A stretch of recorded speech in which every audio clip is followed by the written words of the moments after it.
guys, in today's video I'm going to show you how to convert a light, which is a covered light. I've picked it up in the local store. They were really cheap actually, on special $5 for one of those. It's an LED light into a addressable LED strip, I guess disco light, you can say that. So this light originally is it's fairly bright. Let me turn it on. It's quite bright. Now it's consuming 5.3 watts. Let me just capture that. So yeah, as you can see, 5.3 watts, and the power factor is 0.746. It barely fits on the bench. That's why I had to, it's out of my shooting range. So anyway, when I got it, I was actually thinking of just adding a standard RGB LED strip into it and making it into a mood light. But then I had an idea. I've had a look at those, as you can see, ports. It looks like a Mickey Mouse, but it doesn't fit standard Mickey Mouse. It's a bit smaller. So they're interconnectable. You can plug them in series, or they come with this sort of jumper wire, and you can literally just plug one into another and continue on the line. So that gave me an idea. Since it has 3 pins, I thought, what if I use WS2812 LED strip? It also uses 3 pins. It fits 34 LEDs in it. So I'm going to show you how to get that strip inside there. It's actually tiny bit. Let me show you. So we'll unclip the, lost my tools. Where are my tools? These tools. So that's the output. Where is it? It's the male, well, it's actually female Mickey Mouse type plug. And on the input it's the male Mickey Mouse plug. So let's pull this out.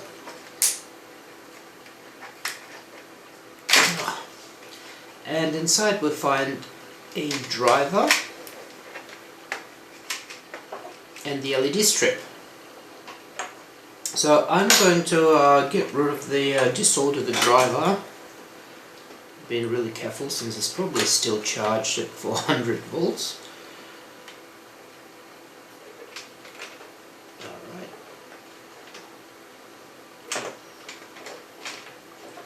Alright, and now I'll just carefully pull that out. Oh, that's a long strip. Alright, so what we have left with is middle pin, which is meant to be earth or ground, is not actually hooked up, as you can see. So we only got positive and negative, which is actually active and neutral, and they're marked here as neutral, earth and load. So we'll leave I'll leave those wires in, and the thing is, the top doesn't come off. It's actually molded with this sort of translucent plastic is molded together with the white plastic. It's by Ostrom, yeah, Ostrom Lights. So this LED strip, it's probably going to be handy. It's actually, to be honest, it's on just standard circuit board. It really thin fiberglass, so it wouldn't have much of a heat sink. So I assume that it fail quickly. So I'll get rid of the driver completely, and just in case you're wondering what it looks like, here it is. Just switch mode power supply. Standard arrangement.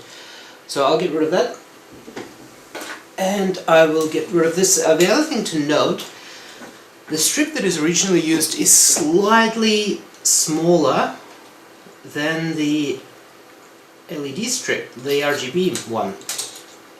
So I'll have to trim it, and it's okay to trim this strip as it's doesn't really have any connections or anything, wires running on the sides, pardon me. It doesn't have any wires running on the sides, so I'm going to, using scissors, just trim maybe half a millimeter of on each side. So as you can see, there's a little plus, and if you start cutting just where that plus is, like that, and follow it to every single plus, you will have nice cut. There you go.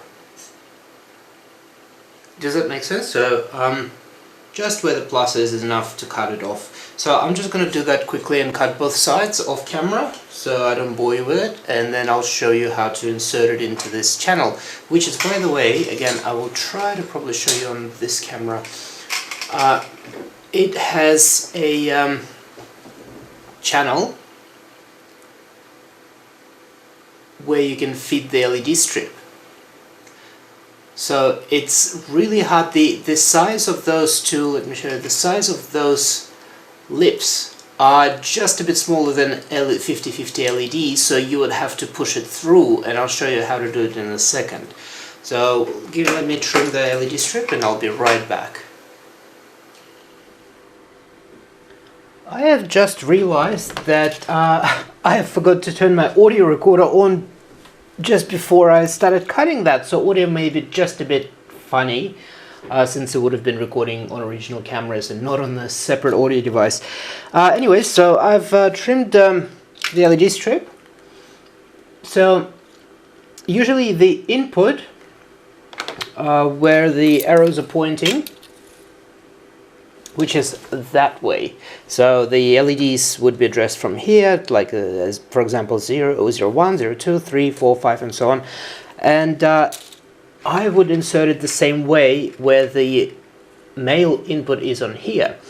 So this way you know that it's addressed that way. So the trick of inserting it actually is tin the ends of the LED strip. Let me just zoom in. On the output, at the last LED, not at the first one, but at the last one. And then what I do is I use this piece of wire with a spread it up, tin it as well, and I solder it on the end. So again, this is a last LED, not the first LED. And just quickly tack it across all three, across the 5 volts, ground, and data lines. Just tack it. So now what I do is actually before I, oh geez, that ran away. Before I do that, let's remove the other end. The female one, would be the output. So again, just unlatch it and get it out. And I will fit the wire from the input through the top one with the transparent part all the way through to the other side. So now that it's through, fit it all the way. Alright, so insert the LED strip into those tracks. Just like so. I'll zoom in on the other camera so you can see.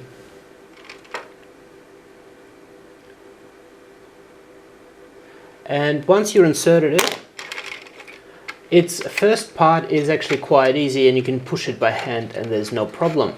But once you reach a certain point, and it's about now, it starts to get really hard to push them. So what I do, let me zoom right out.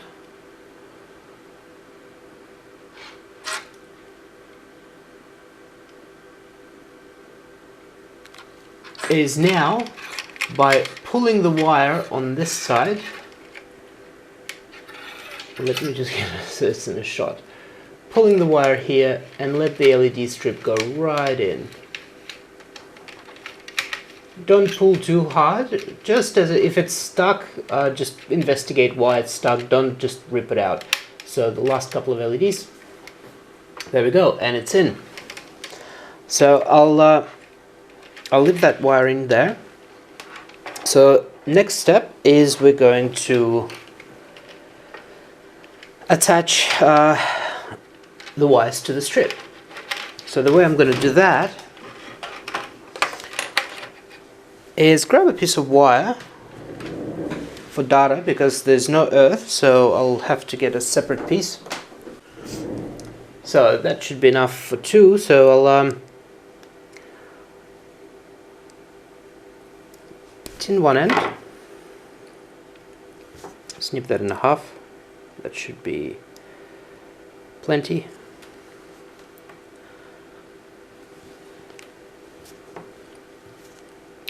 So I'll tin both ends. One is slightly longer and one is slightly shorter. The shorter one will go onto the strip and the longer one will go onto the connector.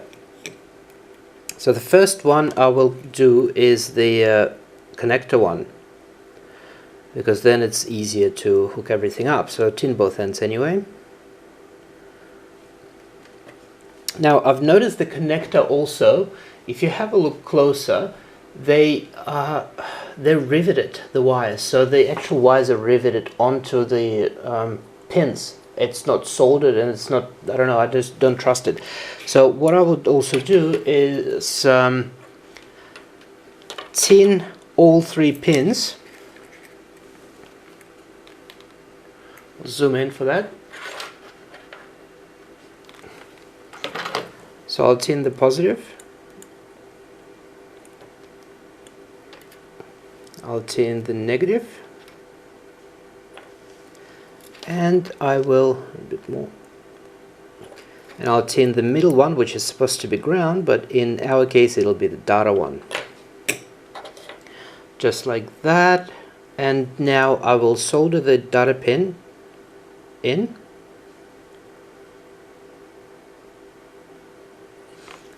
There we go. And I will, it's a bit of a mess there, let me clean it up. It's really hard to do without seeing what I'm doing.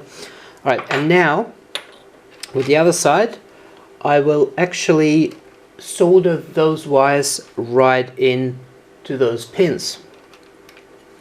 So the red one will go to red. I'll just heat it up. I'm sorry if you can't see what I'm doing. It is very narrow space to work with. Alright, there we go, that's the red one. And now that's the black one, connecting to black as well. So what I'm doing here is the power will go into this connector and go straight to the LED strip, which we connect to this end. So as data will go in and go straight to LED strip. But on the other side, the data will come out, I'll show you, from the LED strip. However, the power will be carried over by those wires. This way you'll have a lot more current than just carrying over the LED strip, and you'll have an opportunity to connect more and more of those lights. So I will also, okay, so I will solder those lights, if I can get the right angle. So I'll start with ground, just in that, and another good idea is to bend those wires on a 90-degree angle so they will point down when you're soldering. So let's do that.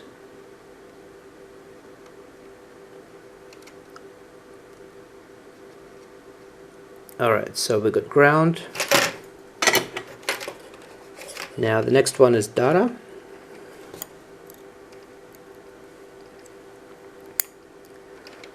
So let's get that data one in.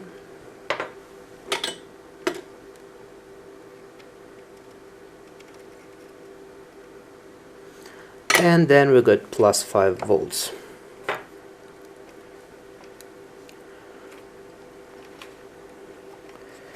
And it is not easy to do it on camera.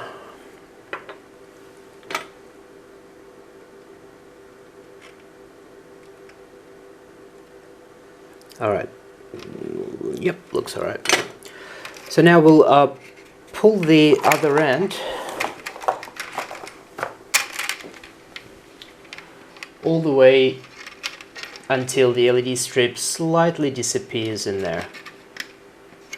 And by slightly, I mean maybe a centimeter in. You can have a look on the other side and see if it matches. And in my case, it is just around here. So that's done. So we can close this end up, fold the wires in,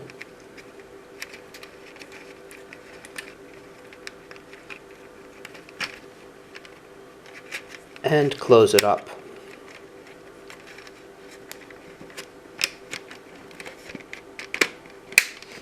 So one end is done. And again, some people may be concerned that this is a Mickey Mouse plug, and you know, the one that they used on laptops, and you might mix up the wires and plug 240 into it.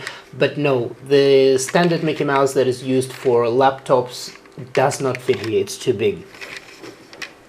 So on the other end now, we will desolder that wire that I used to pull the LED strip through.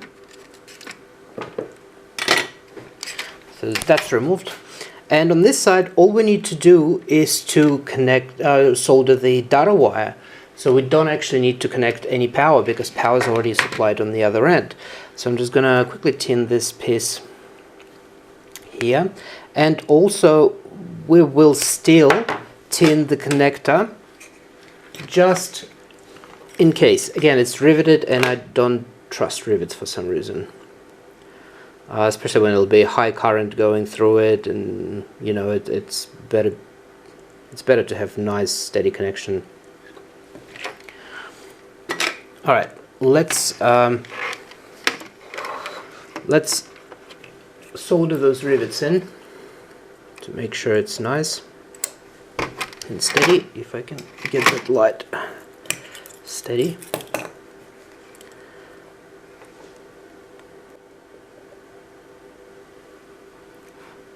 Alright, that's done. And now we'll just attach this to the center of the LED strip. If I can get it on the right angle. I don't know if you'll be able to hang on to see that. I'll try my best. We'll fold those wires in, the positive and negative in. And let's attach the center to the data out.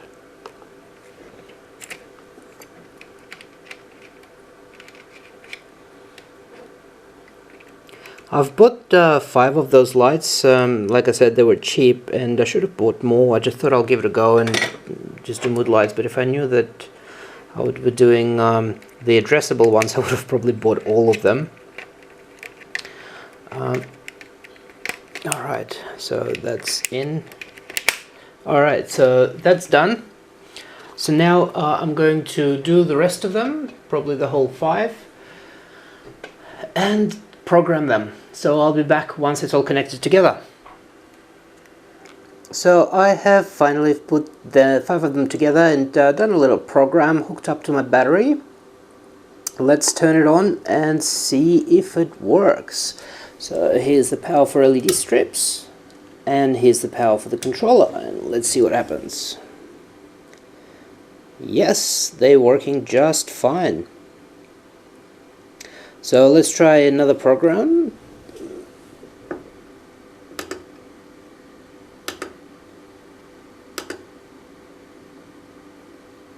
Yeah, they seem to be pretty good.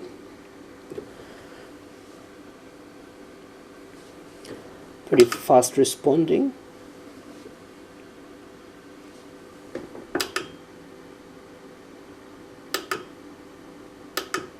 Yeah, all programs are running just fine. It's pretty bright. The pixels that you're seeing on here are not really that visible to a naked eye. The camera picks it up, obviously. But yeah, I'm happy with that. I should definitely buy some more lights and build some more of those. Maybe make it as a little bit video wall or something similar to that. Just in case you're wondering, the power consumption in this mode at the moment is 2.18 amps.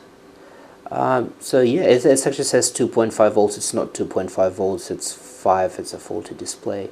And the second one at 11.5 volts is just the controller itself. So as you see, that's the controller wire connection here, and the LED strip power connected directly to the battery. So yeah, just one data cable, and it's going into the first light, and from there it goes as a snake to the end, from the end to the second light, and so on and so on, and you can stack those lights as many as you want.